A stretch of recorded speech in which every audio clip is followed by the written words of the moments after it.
God is not in the chaos. We're going to learn nervous system wisdom, spiritual discernment, and finally learn what it means to trust peace again.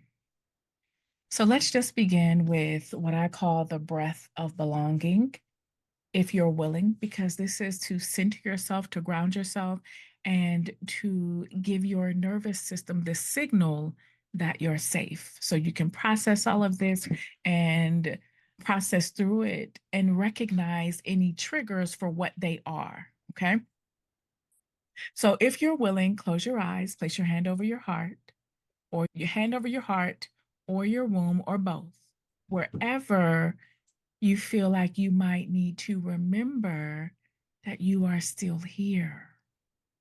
And you can take a breath, not a perfect breath, not a deep breath, just a true one. And repeat quietly in your spirit or speak it aloud if it feels safe. Breathe in. I'm not here to perform. I'm not here to perform. Okay, hold on.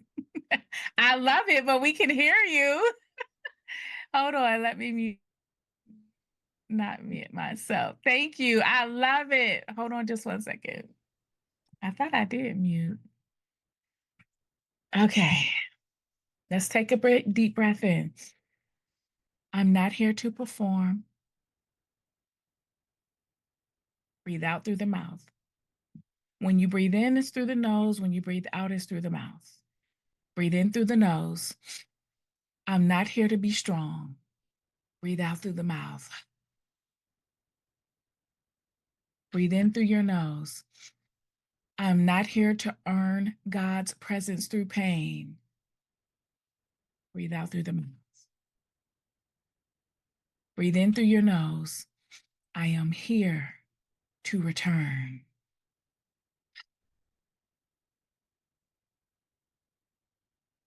You are here to return to breath, to stillness, to the part of you that remembers what peace feels like.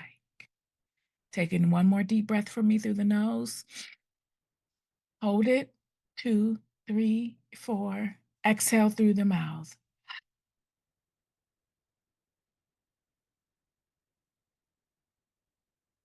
And you can practice this anytime because it will help you to find your rhythm, to teach your body how to settle. You can condition yourself for safety. And if it doesn't feel safe yet, that is okay because this is not about perfection. You've lived a long time believing that chaos was holy because this is what we've been taught. This is what we've experienced.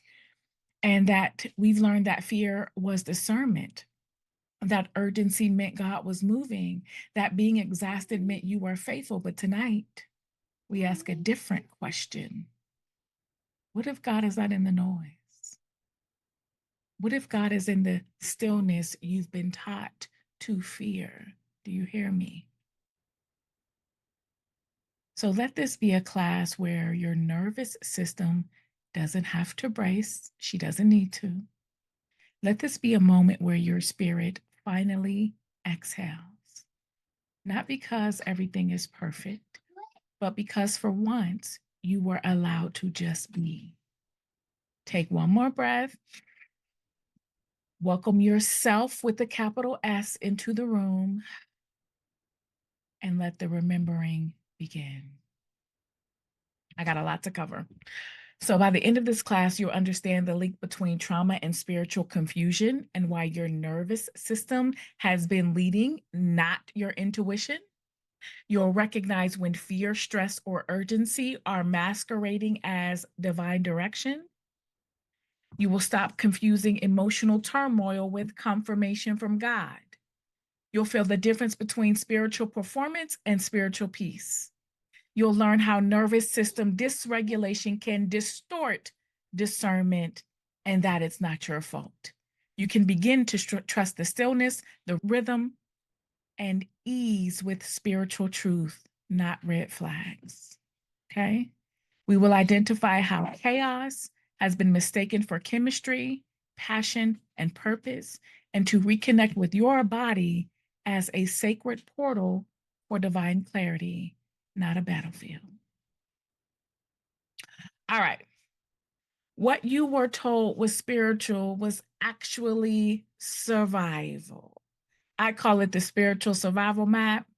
So let's begin with this sacred and simple understanding that you're not broken. You can never be. Like, you have a whole soul. Like, you were created by the divine. And I want you to understand that you've not been overreacting and you're not crazy for being confused. You are taught how to recognize what safety feels like. I should say, you were never taught to recognize what safety feels like. And because of that, you may have confused anxiety with discernment. Now, before I jump into all of this, I have to give a disclaimer that this entire class and this entire experience with me, I hope that it's been clear, but if not, I want to clear it up right now. This is not doctrine. This is a divine invitation. I'm not here to convert you. I'm not here to convince you. I'm not here to teach dogma or doctrine. I teach the spiritual anatomy of trauma and how it rewires your nervous system. It distorts your perceptions and it interrupts your ability to receive the love of God. I teach what I know because I live it. And once I deconstructed the effects of my own trauma, I didn't just find answers, I remembered the truth. I realized my prayers had always been answered, but I was too numb, too guarded, too caught in survival to recognize them. I didn't feel worthy of God's presence. I didn't know how to receive because trauma taught me that I was only good when I gave. So, no, I am not here to sugarcoat truth or negotiate with fear. I'm here to reflect the presence of love. Let me look into the camera when I say this because it's this with my whole chest and my whole heart. I'm here to reflect the presence of love, uncompromising, unwavering, and undeniable. This class is an invitation to remember, to feel, to reconnect. Take what resonates, leave what doesn't. But know this, love is not asking you to suffer to be saved. And I'm not here to manage your comfort. I'm here to midwife your freedom. So throughout this class, you will hear me refer to God. I may say God, I may say spirit, I may say the divine, I may say the field, I may say love itself. I honor that each of us may have been taught different names and images for God, some comforting, some confusing, some deeply painful. I'm not here to tell you what to believe. I'm here to help you remember what your soul already knows, baby, because you know. This is just a reminder.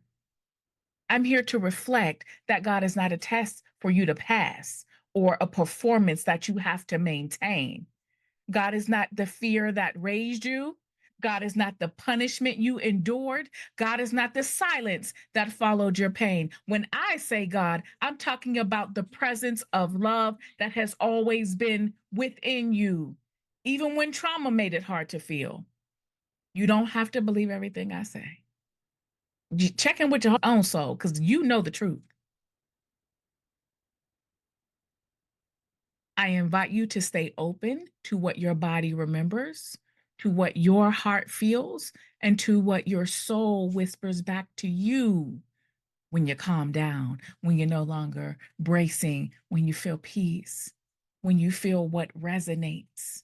Because when something resonates, it's because you're identifying truth within it. Put truth in the chat if you understand what I'm saying. Okay, discernment or anxiety, what's really going on? For many of us, especially high functioning, high achieving Black women, we are taught to be spiritually mature but emotionally silent. We weren't taught to feel. We were taught to listen for God, but we were never taught how to listen to our nervous system. Is it connected? Absolutely. And so now, when your chest tightens, when your stomach flips, when you feel urgency or unease, you might assume something like, that must be God warning me. But I want to ask you gently, what if it wasn't God at all? Hear me now. I'm not saying God don't speak, because we're going to talk about that in a moment. It's about discernment. So, what if that was trauma? What if that was your body remembering what it never had a chance to process?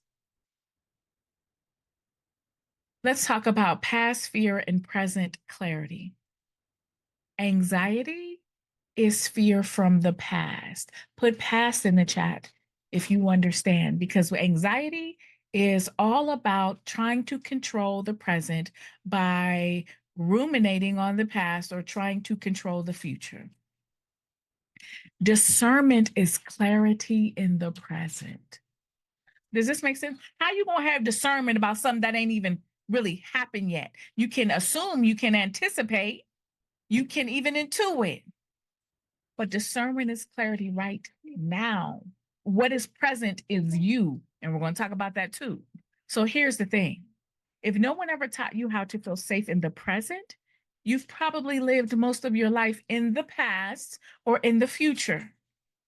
You're in the past reliving what went wrong, or in the future bracing for what might happen, what could have happened.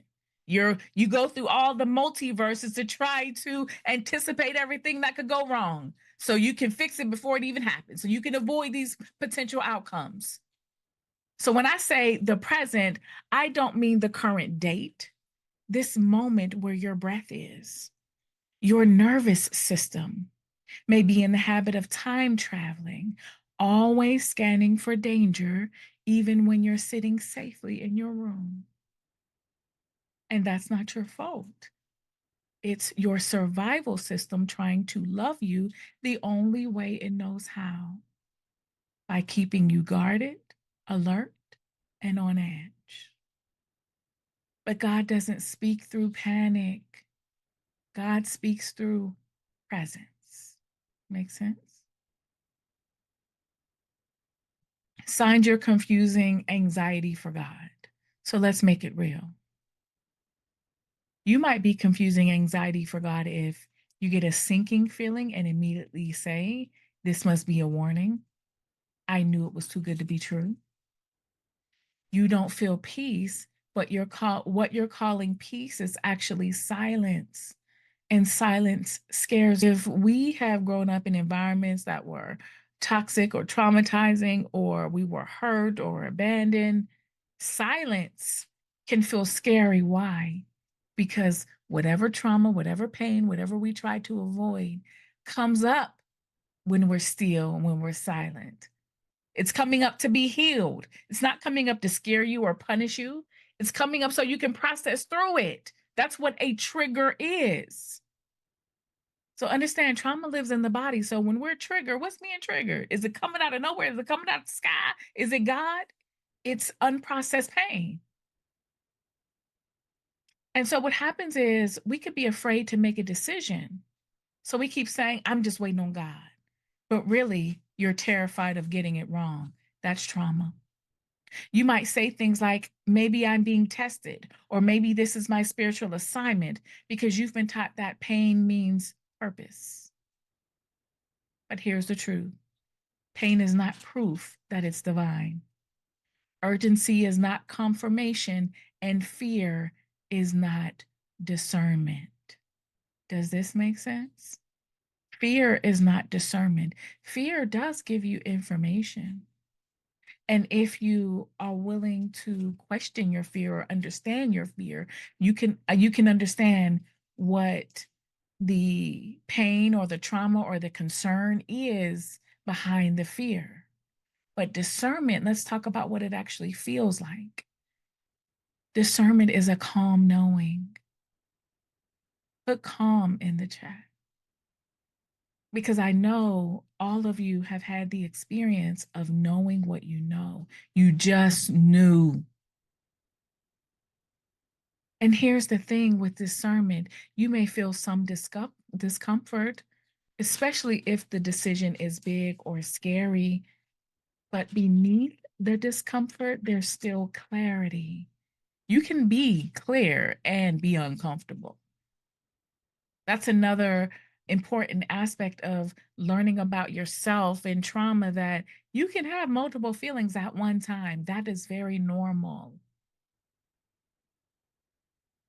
You can have a quiet sense of, I know what's right for me. That's the voice you've been taught to ignore. Do you hear me? That's the stillness you were told was not spiritual enough. For some of us, that knowing we were gaslit out of. You were told that you don't pay no bills, that you need to do as you're told, that you need to be seen and not heard, that your thoughts, opinions didn't matter. What you think and what you feel is invalid. So the discernment that we've always had, that's part of the default settings. Is having discernment. And so now you're learning how to remember and to reconnect with the truth in you. Because I'm here to remind you that God is not in the chaos. God is not in the panic. The divine is not in the pressure. And she is not in the punishment. God is the breath you forgot you could take. God is the rest that you thought you had to earn. God is the peace that once scared you because no one ever let you feel it safely. See, y'all wouldn't need to come to class if you knew what safety was, if you experienced safety, if someone conditioned you for safety. You wouldn't need to be here because you would be living safety. But for those of us, especially as Black women, we've been taught that you safety, what? You got to be strong. We're dismantling that. So here's why we confuse trauma responses with God's voice. I can tell you, I have spent a lifetime trying to understand this, even when I had no words for trauma. And I would go into all the spiritual classes and all the churches and the spiritual living center and everything that I've done. I would ask questions like, how do I know the difference between the voice of God and the voice of ego? And I would get these very vague answers. One voice is, and I remember this because it's true, it's a description, a still small voice. Like the ego speaks first and the ego speaks loudest. That's true. But nobody could really give me answers. I've got a lot of voices in here. So how do I know which one, what they doing? Oh, but I can tell you now. Because when trauma trains your nervous system to expect danger, even when there's none present, and when danger becomes the language your body understands, you will start to believe that fear is discernment. Put fear in the chat if you understand that when danger becomes the language your body understands. And are super women conditioned to believe that bracing or anticipating danger, that no one is going to protect you, that you got to stay ready? Then basically, we are taught to believe that fear is discernment and bracing is wisdom. You were never taught that clarity can be calm. You were taught to expect God's voice to come with thunder and trembling and warning. So when your body sends signals for tightness and unease or urgency, you assume that, well, oh, that must be God. Because that's how we've been taught to interpret our body signals, because we were not taught to be in relationship with the body. See, the relationship with the body and the relationship with the divine are intimately connected, because how can you hear? How can you feel? How can you sense God if your body's on lockdown? I know, because I lived most of my life on lockdown while I thought I was so spiritual and so loving, and I was loving, but my interpretation of love was based in trauma, not my divinity. And so you assume it must be God because that's how trauma taught you to survive. But in truth, those signals are not divine revelation. They are the residue of everything you had to survive without safety. Let me say this again for the ones who might be like trying to get on Instagram. The signals, the tightness, the urgency, the unease, they're not divine revelation. They are the residue of everything you had to survive without safety.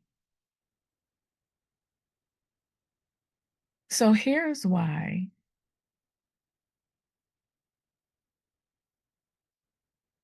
Hold on just a second, because I want to make sure.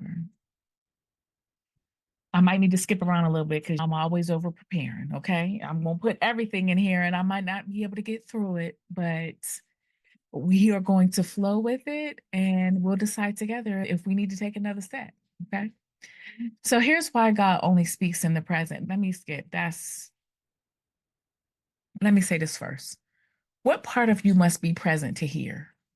Because we've been talking about the nervous system and how do I hear God? And this is the one thing that in all of the spiritual spaces, they couldn't answer for me because really it was becoming a therapist that's understanding my trauma and the parts of me that were created or affected by my trauma, the ways I tried to protect myself. The more I got to know me, the more I understood all of the voices in my head and the purpose of the voices and the needs of the voices. What happened was that I was able to hear God. I was able to connect directly. I was able to see all of the ways in my life where I had been guided, where I thought it was just either I was being smart or I was being real dumb. I could see that throughout it all, I was always being guided and God was always with me. And so for you to hear God, you have to be present in yourself with a capital S.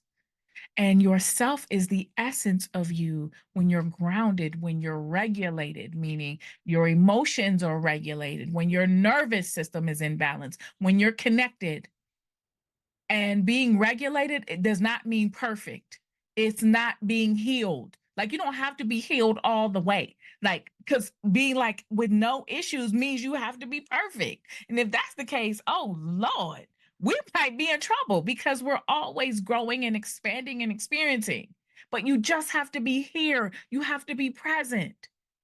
Because when you're blended with a part of you, and this is part of what I teach my community. So if I say any words that you don't understand in terms of therapy or psychology, I can break it down. Just let me know.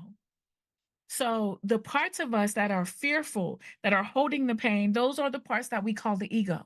And they speak very loud. But if you want to hear God, you don't have to think less, you have to feel more. Does this make sense when I say this? You have to think less and feel more. You let me know in the chat if any of this is confusing. God is felt. Like you can feel it. Discernment. It's embodied, meaning it's full body experience before it's intellectualized. And I can give you a simple example how you know when you feel before you think. Often if you saw a rope on the ground and before you even had, you don't even, you thought it was a snake. Like you got a glimpse. You didn't even take the time to process, honey, because the body said move. The body moved you. And then you look back and you're like, oh, that was a rope. And I give you this example because you are always intuiting and interpreting information from your body. It's called neuroception that you're processing. And when you are in yourself, let me give you some examples about what that means. Yourself is the you beneath all the ego. It's the essence of you that is calm and clear. It's a loving awareness that can see everything without becoming it. So there's a difference between when we can say, I am experiencing anger versus I am angry.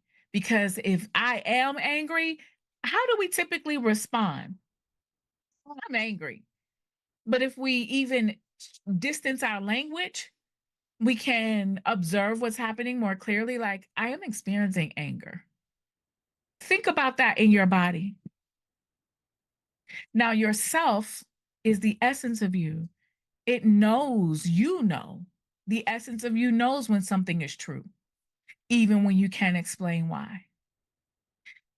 The essence of you yourself can sit with your fear without judging it.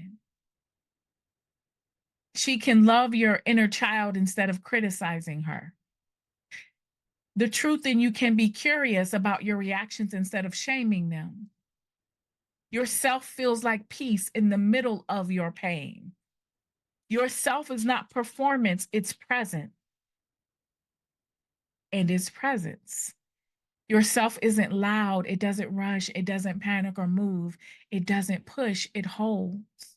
I teach in my classes that I teach my reflections, my students, that we're learning how to be the holder and the held. So it's like you're learning how to be or to embody the presence of love, but you're also learning how to feel yourself being held by the love that you are.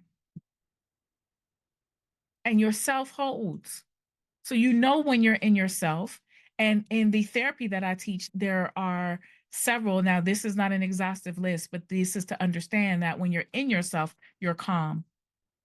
And not because everything is okay, but because you know that you're okay. Put calm in the chat if you understand the difference. You experience clarity. It's like a soft inner knowing that doesn't need to fight for attention. When you're in yourself, not operating out of trying to protect yourself from pain and not operating out of the parts of you like your inner child that's in pain. You have an essence that cannot be traumatized. And yourself is compassionate, even for the parts of you that are hard to love. Curiosity, quality of yourself, not judgment. Courage, even when you're scared. Do you see how it doesn't mean that you don't have these vulnerable feelings? It doesn't mean that you're not human or you have to be perfect. It means that you are present. Connectedness, it's a quiet sense that you're not alone. You're connected. So, why is this important? Because when you're in a trauma response, the parts of you that have been hurt or the parts of you that are trying to protect you from that hurt, they're in charge, not yourself. So your anxious part might say, hurry up and make a decision or you miss your blessing. Your fearful part might say, stay, don't change anything. If you speak up, they'll leave. If you speak up, they're angry. If you set boundaries, then they won't like you. Your perfectionistic part might say, figure it out, perform, do whatever you need to do, but don't let them see you sweat. Don't let anyone see your doubt. But self, yourself with the capital S, says, I'm here. Let me hold this with you.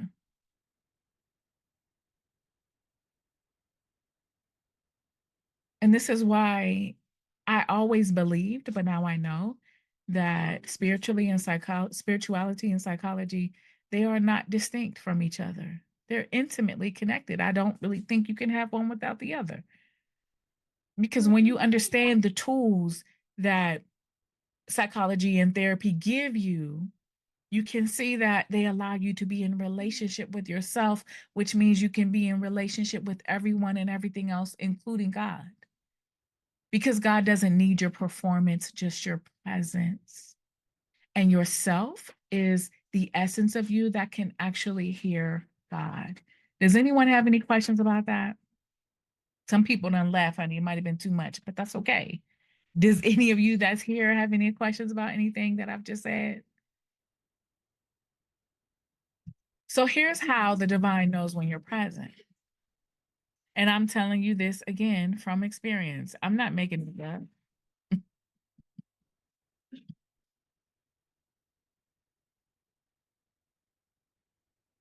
How does divine know when you're present? Because the moment that you are, you remember. Oh, you know who you are. Does this make sense? You feel stillness, you feel breath, you feel a yes that doesn't come from fear or urgency, but from trust. God isn't waiting for you to get everything right. God waits for your nervous system to stop bracing against love. And it's not because God is denying you, but you can't receive. Literally. And if you want me to break it down from a psychological and biological perspective, what is happening inside your nervous system, inside your body, because your nervous system is like an antenna. So if the radio's on, it don't matter what station we left it on. If the power signal's off, so the moment, this is why being present is important. It doesn't mean you have to heal every single trauma that you've ever experienced.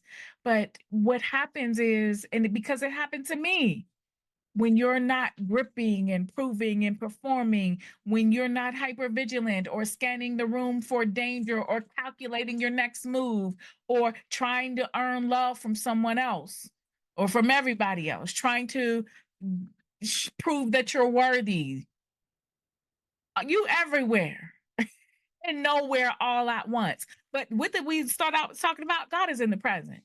I don't care what your spiritual background or religion is. They don't tell you God was in yesterday. You know what I'm saying? God is in next week. God is like in right now. So are you in right now? When your nervous system softens, when you are completely present in body and mind, your body stops bracing against the past and rehearsing the future. Your shoulders drop, your breath slows, you unclench, and you feel space inside yourself. You can feel stillness inside, not silence outside. This stillness isn't the absence of sound, it's the absence of fear running the show. Put still in the chat if you understand. Stillness isn't the absence of sound, it's the absence of the fear within you, your ego running the show. You hear yes without urgency. You stop mistaking anxiety for intuition. There's no pressure, just peace. You stop performing pain to prove you're worthy. You stop suffering to be seen. You're allowed to love. You allow love to actually land. You feel yourself with the capital S rise, not the part of you that's hypervigilant or codependent or overfunctioning, but the part that knows I am already held. I am love. I don't need to earn safety. I can exhale now. And that exhale, let's try it right now. Breathe in through the nose. Hold it. 2, 3, 4. Exhale through the mouth.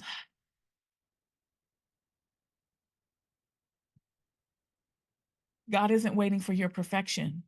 God is waiting for you to allow the presence because you are present. Do you see reflection? For those of you who understand spiritual law, even the law of attraction, the law of resonance, when you're present, you can feel the presence.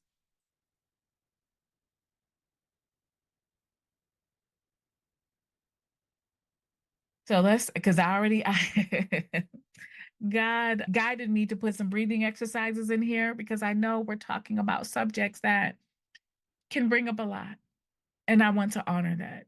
Because even when I was guided to start teaching this very directly, I had my own feelings. I'm like, wait, I teach trauma now. My experience with God is my business. And God was like, oh no, it's always been your business and everyone else's because this is what this is it. This is the call, honey. This is what you're doing. And so here we are. So let's take another deep breath in and hold it for 4 through the nose. Breathe in through the nose for a count of 4. Hold it for 4 and exhale through the mouth for 6. Let's try it now. Ready? Breathe in. 2, 3, 4. Hold it. 2, 3, 4. Exhale through the mouth for 6. 1, 2, 3, 4, 5, 6. One more time. Breathe in through the nose. 2, 3, 4. Hold it. 2, 3, 4. Exhale through the mouth. 2, 3, 4, 5, 6. Had to get my rhythm. So let your breath be a reminder. You are not behind. You're not broken. You're not forgotten.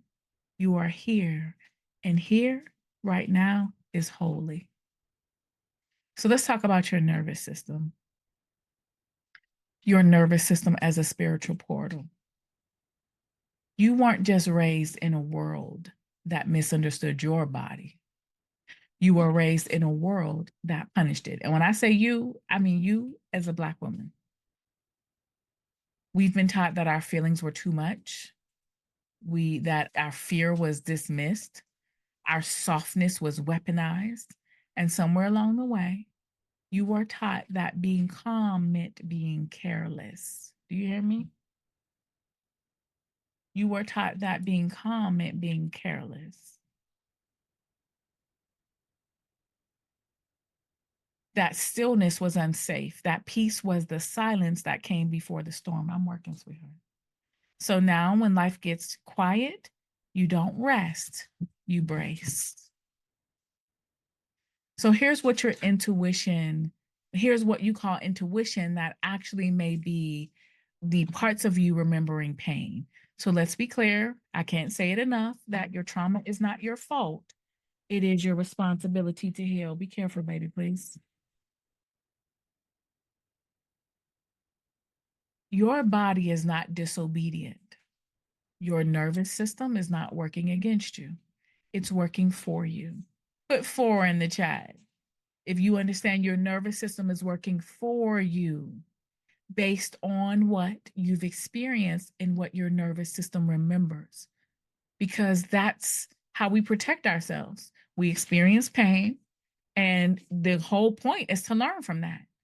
How many times have you gone through something and you like, I never again? And what's the never again? That's your nervous system. The nervous system is okay. We gonna be on guard, looking for anything that look like this, and if we even got a hint, we gonna protect against it. And the nervous system filters your reality. It's not the brain.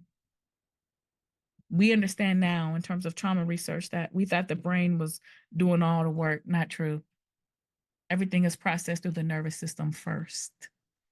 The brain receives what the nervous system, the information and the data the nervous system sends. And so your nervous system doesn't lead you to what's safe, it leads you to what is familiar. And if what's familiar is tension, urgency, emotional labor, confusion, and chaos masked as closeness. Do you hear me? If it's familiar to urgency, the emotional labor, the confusion, the chaos, then peace will feel foreign. Stillness will feel suspicious.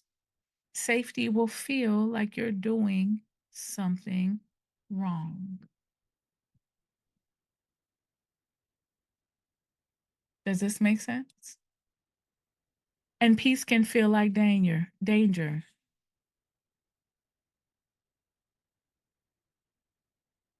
If you spent so much of your life in survival mode, then when your body starts to regulate, you might panic.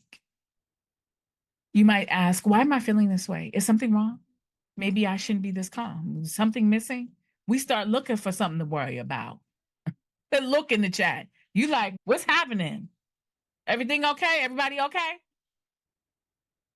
But, beloved, that's not discernment. That's dysregulation trying to protect you. That's the part of you that only ever felt stillness right before the pain hit. So because of our trauma, there might have been stillness, like the quiet before the storm. And so when that quiet comes, we start looking for the storm. And that's not your fault. That's your training. Remember, your trauma is not your fault. It's your responsibility to heal. But now it's time to choose something different. Your body is a portal, not a problem. You've been told God is only found through fasting or pain or sacrifice or performance. Most of us have. Put pain in the chat if you relate to this, or you can put in the chat any other ideas that you've been told or you heard or you've experienced about God. But what I want to ask you to consider is this: What if your body was never blocking your spirituality, but it's the bridge to it? What if when your heart opens and your breath slows, that's not laziness, that's access? So, what if when your stomach softens and your eyes tear up, that's not weakness, that's God in the room? Does this make sense? Or should I say, even God within you? So, here's what I want you to understand about your nervous system. And this is polyvagal theory.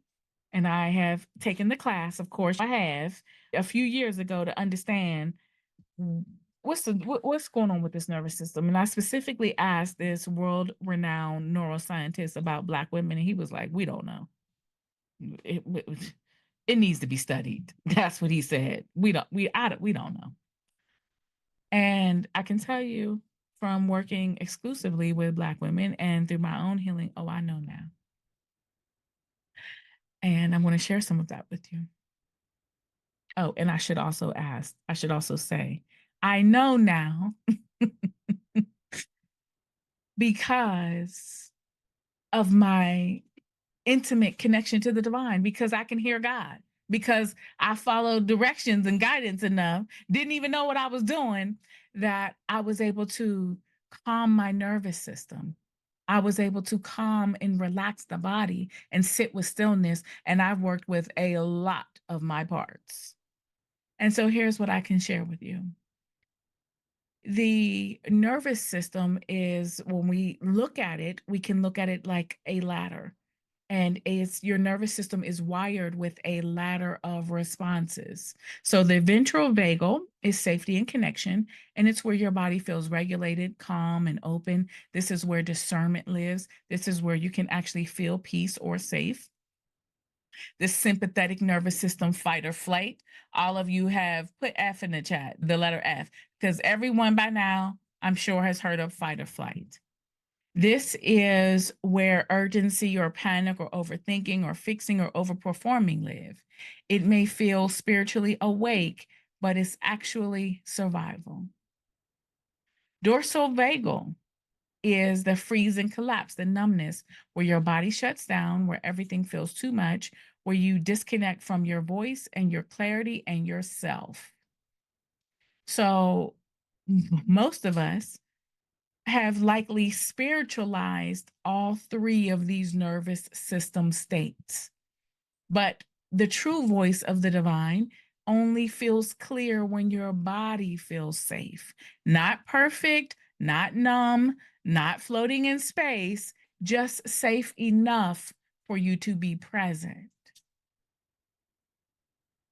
So here's how to begin feeling peace as truth. Start by asking yourself, what does peace actually feel like in my body? Do any of you have an idea? What does peace feel like in your body? Not the idea of peace, the felt sense of peace. What does it feel like? There's only a few of us in here right now. No pain? Huh. I want to challenge that. And I want you to think about it like this, because I could see why you would say no pain. But remember, we talked about the quiet in the storm? Could you feel emotional pain and still know peace? Let's talk about it. Because in the body, it can look like a loosening of the shoulders. Because most of us carry tension in the shoulders, a quiet belly, a sense that nothing needs to be fixed, a breath that feels like a yes with no words. Like just a breath that feels like a yes. It doesn't have to have words. And if you can't feel it yet, that's okay. Because tonight we're not demanding peace. We're relearning how to receive it. I see no back pain. Now, here's the thing. I think we all can see how experiencing pain in the body can interfere with peace. But I also want us to challenge that and think about even asking the question, if the body's in physical pain, can I still experience the peace of God? Is God only allowed in when everything is perfect, when everything is good? It's just something that I really want us to think about, because it's not for me to tell you what to think or to what to feel. It's to encourage you to ask the questions enough of yourself so that you can hear your own guidance. Calmness, yes. Stretching, yes. Calm, safety, relax. Gotcha. Still without guilt, yes.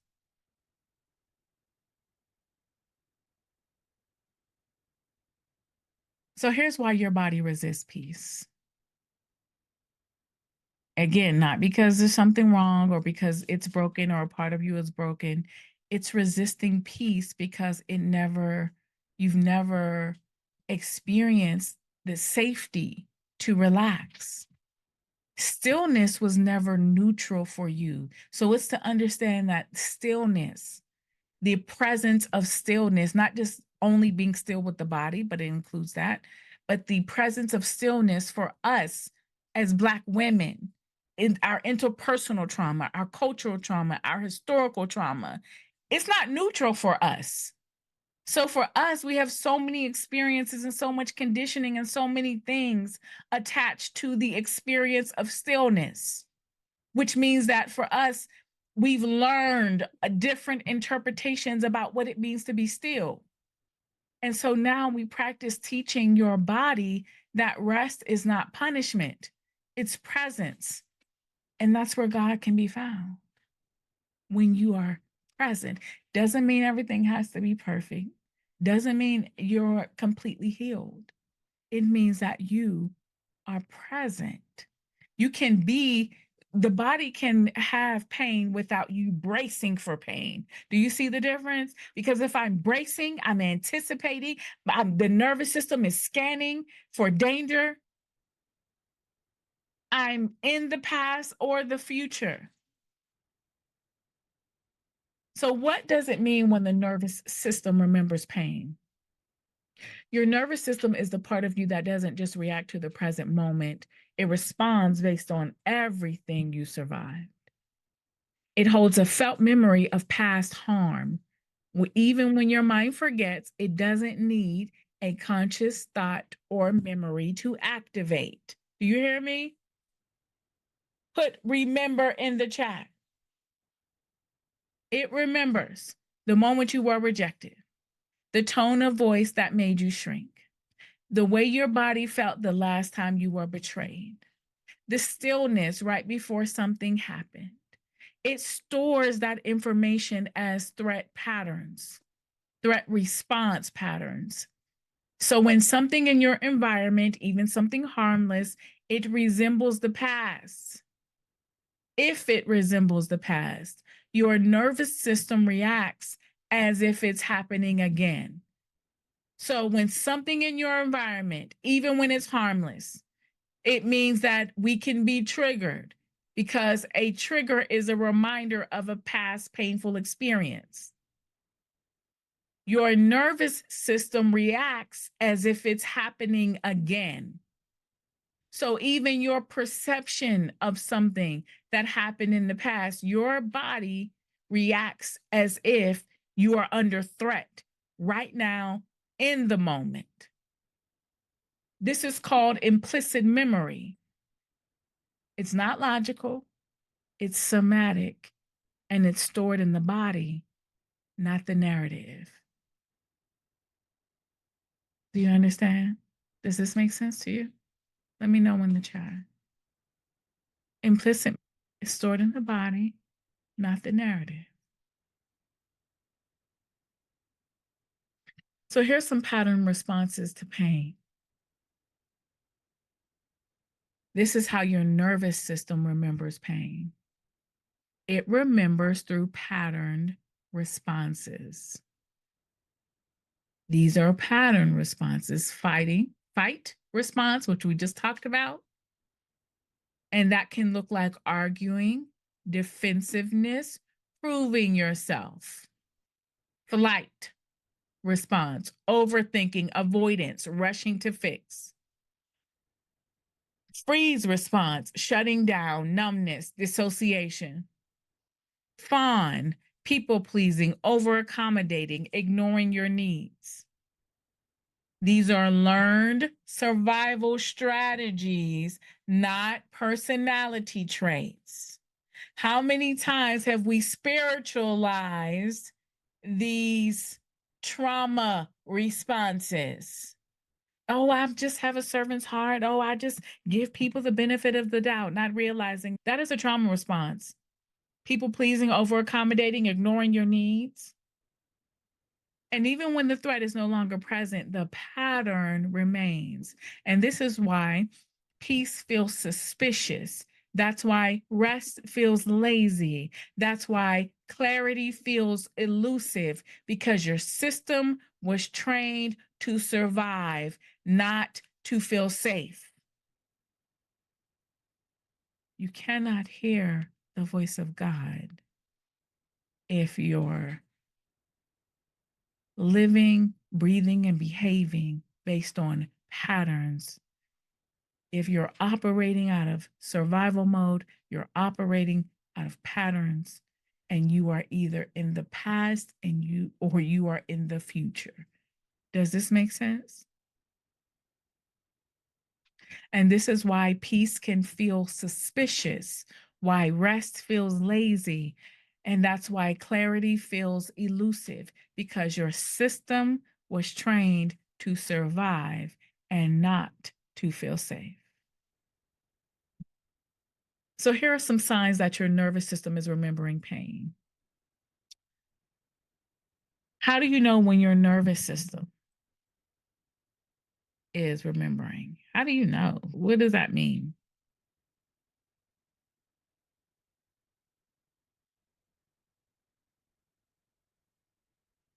Here are some of the signs. You're reacting faster than the moment requires. You're bracing even though no one has hurt you. You feel a familiar panic but can't name what caused it. If it's hysterical, it's historical. You're over explaining, overthinking, or assuming you've done something wrong. You're interpreting stillness as punishment or danger. You say, "This reminds me of," but it's subtle and it's hard to explain. So, in contrast, when you are present, you feel grounded, even if you're uncomfortable.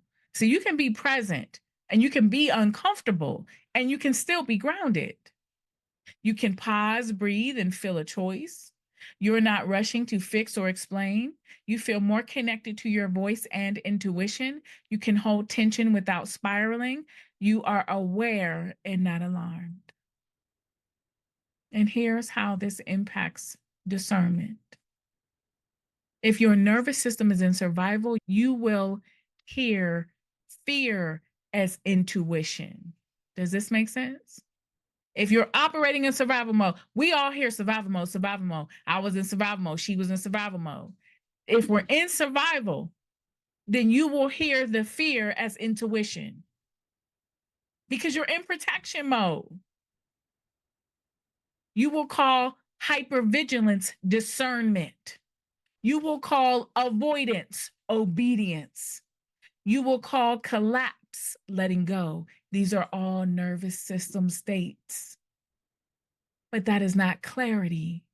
That's a trauma echo.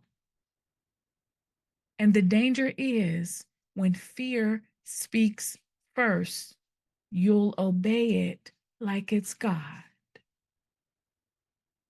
You hear me? Put obey in the chat. When fear speaks first, especially if you don't recognize the voice of fear, you will obey it like it's God. I know I spent my whole life doing it and then wondering why I was getting what I was getting and what was happening. So here's an invitation to pause, an invitation to pause before interpreting, for you to ask yourself. Even right now, let's just ask yourself, So you can get into the habit of feeling into questioning yourself. Is this moment activating an old memory or inviting a new decision? Can you see how that could lead you to discernment? Is this moment activating an old memory or inviting a new decision? To reconnect with your body, not to silence it, but to ask, what is this feeling actually telling me? Because peace doesn't shout and clarity doesn't rush. When you are regulated, your discernment becomes clear, not because you figured it all out, but because your body finally stopped bracing long enough for the truth to rise. Yes, because the truth is within you. But if we are obeying the voice of fear like it's God, we're not tuned into the truth that is always available. This is why I said I'm not here to tell you what to do. I'm here to encourage you to listen to the voice of love that is always within you and to be able to discern and distinguish between love and fear. So, what is peace?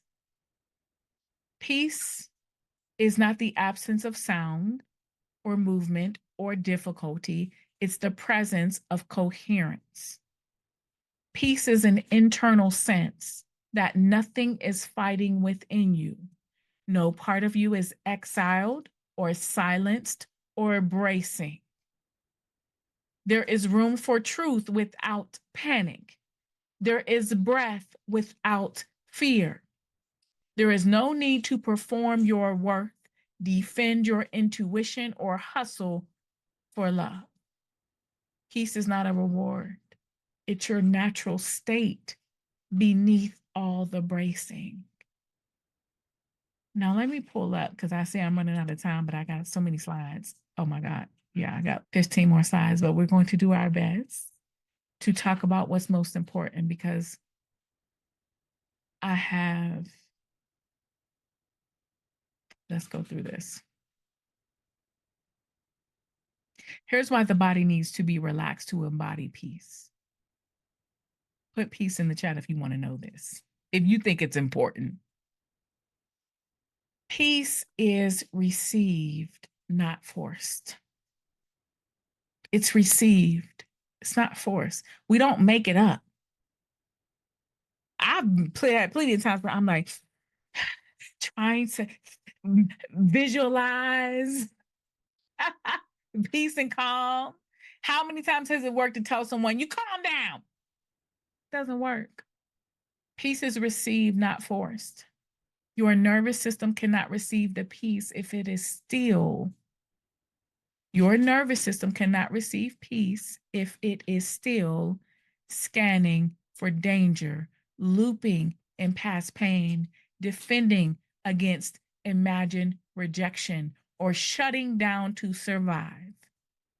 When you are tense, you are guarded. And when you are guarded, you are not available for truth.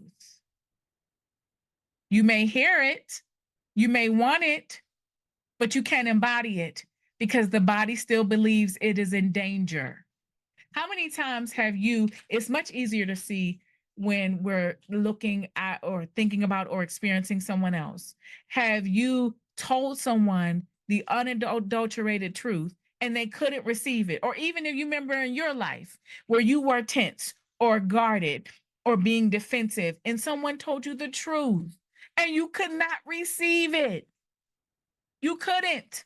It's not because people just don't want to. If we're in survival mode, the nervous system, which is responsible for filtering information and ultimately creating your reality, if it is on lockdown, it ain't getting through. I'm in survival mode, I'm in protection, and you telling me something that my whole, first of all, not only is the part of the brain, the prefrontal cortex, that is responsible for logic and reading and executive planning. The part of us that really, this is why we have you can't sign a contract until you're 18, you can't drink until you're 21, because this part of the brain doesn't get really strong, fully developed until between the ages of 21 and 25. And if there is trauma or if someone does drugs, they can delay the prefrontal cortex really being fully developed. And I can say that when we're in fight or flight, the prefrontal cortex ain't even online. So the part of the brain that be doing the logic and reasoning, she ain't there. So it's like this part's online because we're in fight or flight. It's like we're bracing and preparing to run from a lion. Danger. Watch your back. So if we're in danger, you can't hear. Does this make sense? And so we soften, we breathe, and you're learning how to reteach the body. It is safe to feel good now. It's safe now to stop bracing. It is safe to allow yourself to be held, because that when we talk about being comforted, it's like I'm being held by God, by the universe, by the divine, by love. Like I'm good no matter what is happening. I'm never disconnected from love. I'm never separate from love. And when I embody that, the way I move through the world, what I have access to changes. Peace is not potent. Excuse me, peace is potent, not passive. Peace is what allows you to be present and clear and discerning and whole, not because everything is perfect, but because nothing in you is abandoned. Do you hear me? I'm gonna have to break this up into 12 classes because peace doesn't mean the absence of conflict. It means that you're not at war with yourself. It means your yes and your no both come from love, not fear. It is your truest frequency, not because it's something to achieve, but it's something to remember. Peace is not what you feel when everyone else is happy with you. It's what you feel when you're no longer betraying yourself to keep the peace. You hear me? Peace is not what you feel when everyone else is happy with you. It's what you feel when you're no longer betraying yourself to keep the peace. Peace is not a reward for being good. I thought this so much in my life. And I'm here to tell you it was an error in my thinking. Peace is the rhythm of God in your body when you remember that love is your birthright. It's not a performance. Now, let me show you one more thing before we wrap up, because I think this is important. Here's the difference between discernment. So the relationship, the discernment as a relationship to yourself and to your source, to God, the God of your understanding, and discernment as a reaction. So basically, trauma. Does this make sense? Hold on, let me see. Because I want to make sure let me say this. Let me back up a little bit because I don't want to say anything confusing. I want to end with clarity. Discernment is a relationship between yourself. Remember, I talked about yourself with the capital S and your source. Discernment is not a spiritual test, it's a sacred conversation, a living, breathing relational exchange between yourself and the source that made you. It's not knowing what's right or wrong based on fear. It's about recognizing what aligns with your truth because you are attuned to the God within. When your self is present with the capital S and your nervous system is regulated, you're not asking God to choose for you. You are walking with God through choice because you are divine. We like to you have a relationship with God, but then we deny our power. So it's like you're walking with God through choice. Discernment is not just hearing God, it's hearing God through your own clarity. And clarity comes when you trust yourself enough to pause, listen, and feel. And here's what it looks like when discernment is rooted in relationship. You don't need fear to guide you. You follow resonance. You don't panic about missing a sign. You move from peace. You don't bypass your emotions, you bring them into the conversation. And you do not confuse obedience with abandon. You walk with God as you. Discernment becomes less about decoding a cryptic message from above and more about staying present in the quiet wisdom within. Does this make sense? Discernment, relationship versus reaction. So when we are in our presence with ourself with the capital S, doesn't mean we don't have our inner child isn't hanging around. We just don't identify ourselves as the child and believe that we are that 7-year-old in the moment. Does this make sense? Because a lot of times we could be, that's what it means to be triggered. So when you are aligned with yourself, you feel the experience is felt as a calm clarity. You're rooted in self-trust and God trust. You're guided by resonance, peace, and presence. You feel safe to choose. You listen with your whole body. You allow space for emotions and nuance. You walk with God as yourself. You're grounded in the present moment. It feels gentle, even if the choice is hard. You co-create with the divine. Now, if you are being driven by trauma and fear, that's discernment as reaction. The experience is felt as urgency or pressure. It's rooted in fear of punishment or getting it wrong. It's guided by anxiety, bracing, and overthinking. You fear making a mistake. You stay in your head. You demand immediate certainty. You abandon yourself trying to hear God. You're lost in the future of what ifs or past trauma. You might feel tense. It might feel tense and confusing. You will grasp for divine approval. And so I want you to know that it is safe to trust. You're no longer required to chase signs to be sure. You don't need chaos to confirm your calling. You don't have to confuse panic with purpose. You're safe now. And not because the world is perfect, but because you are no longer abandoning yourself to feel close to God. So breathe in this truth. God is not in the chaos. God is in the peace that's been waiting for your permission. Remember, you do have free will. You are held. You are home. You are loved. And I don't think that there's anything truer than that.